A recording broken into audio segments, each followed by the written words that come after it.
Introduction: Why this isn't another diet book. If you've picked up this book, chances are you've tried almost everything: diets, calorie counting, exercise plans, maybe even surgery. Some worked for a little while. Most didn't last. And through it all, the same frustration kept showing up. Why does it feel so hard to lose weight and keep it off? Here's the truth most weight loss programs never tell you: it's not your willpower. It's not your metabolism. It's not even your habits. It's your identity. The version of you who says, "I've always struggled with weight," will keep struggling. The version who says, "I'm addicted to food," will keep living in that loop. The version who believes, "I'll always be big," will keep proving that story true, not because it's who you really are, but because it's the identity you've been living in. When you shift identity, everything changes. Why the mental way works: most programs focus on action: what to eat, what not to eat, how much to exercise, how to track and measure. But none of those things stick unless your identity supports them. Think about it: a person who identifies as healthy naturally makes healthy choices without forcing it.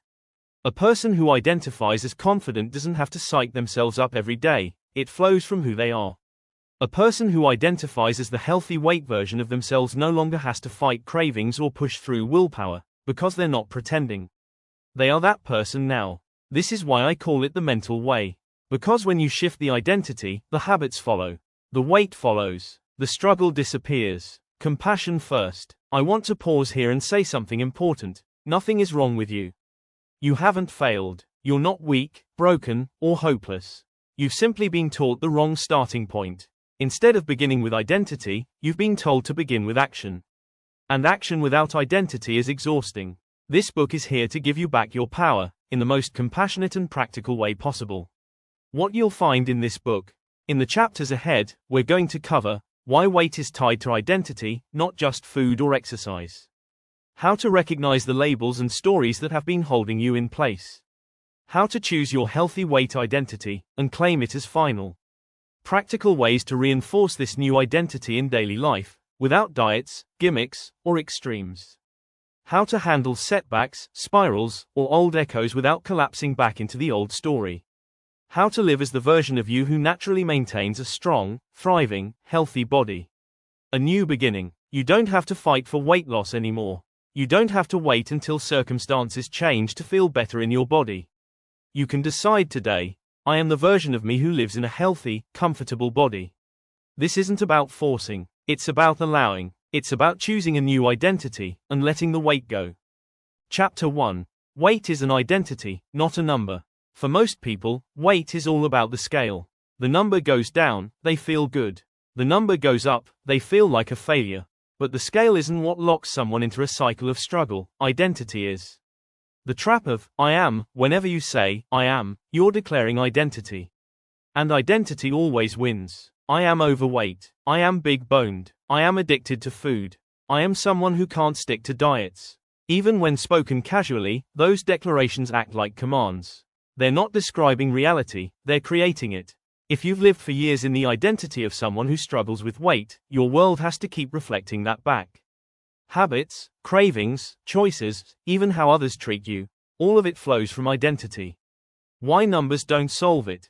You can lose 10, 50, even 100 pounds through diet or surgery. But if the identity hasn't shifted, the old patterns return. That's why so many people regain the weight. The external number changed, but the internal identity didn't. A person who identifies as someone who always gains it back will always find themselves right back where they started.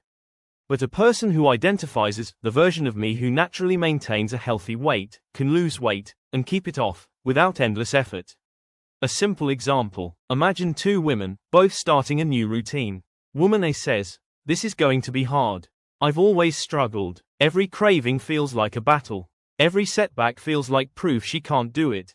Her identity as the struggler drives her actions. Woman B says, "I am the version of me who is already at her healthy weight." She approaches food, movement, and choices from a place of ease. She doesn't see setbacks as failures, just small echoes that don't change her identity. Both women might eat the same meals, but their experiences and outcomes are completely different. The truth about identity. Here's the key: identity creates consistency. When you live from the identity of someone who is healthy, confident, and at your natural weight, You no longer need willpower. You no longer obsess over the scale. You no longer bounce between extremes. Your actions flow from who you are, not from a fight to become someone else. Identity statements. To begin loosening the grip of old stories, here are some identity anchors you can try. I am the version of me who lives at my healthy weight. I am someone who feels comfortable and confident in my body. I am the person who naturally makes choices that support me. Exercise, spotting your old identity. Write down the I am statements you've been using about your weight or body. Don't filter them, just get them out. Example, I am overweight. I am stuck. I am always starting over. Look at the list and remind yourself, these are not facts. They are old identities. Pick one new identity statement from the list above, or create your own, and start declaring it daily. Closing thought. Weight isn't a number, it's an identity. The number on the scale changes when you change the story of who you are.